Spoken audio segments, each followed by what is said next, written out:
అనగనగా ఒక రాజ్యంలో ఒక రాజు ఉండేవాడు. ఒకరోజు రాజుగారికి ఒక కష్టం వచ్చిందంట. ఏం చేయాలా అని రాత్రంతా పడుకోకుండా ఆలోచించాడంట. రాజుగారు సలహా కోసం రాజ్యంలో ఉన్న పండితులందరినీ పిలిచారు. రాజుగారి సమస్య విన్న పండితులలో ఒకళ్ళు, మీ సమస్యకు నాకు పరిష్కారం తెలుసు అని చెబుతారు.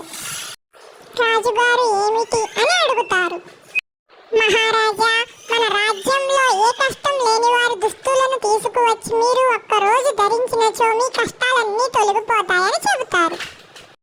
వెంటనే రాజుగారు రాజ్యంలోని సైన్యాన్ని పిలిచి రాజ్యం మొత్తం గాలించమని ఆదేశిస్తారు. ఏ సమస్య లేని వారి దుస్తులను తీసుకురమ్మని ఆజ్ఞాపిస్తారు. సైనికులు రాజ్యం మొత్తం తిరుగుతూ ఏ సమస్య లేని వారి కోసం బాగా వెతుకుతారు. కానీ ప్రతి ఒక్కరికి ఏదో సమస్య ఉంటుంది.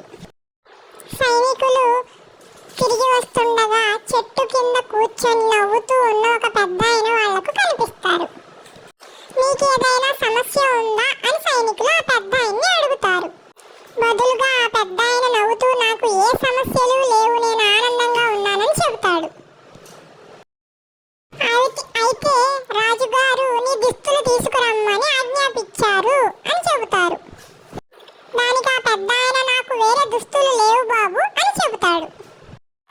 జరిగిన విషయాలన్నీ సైనికులు రాజుగారికి వివరిస్తారు.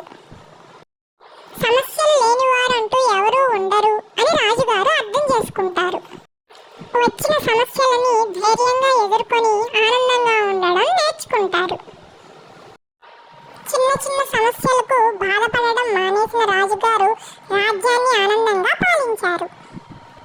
ఆనందం అనేది దుస్తులలో కాదని మన మనస్సులో ఉంటుందని తెలుసుకున్నారు.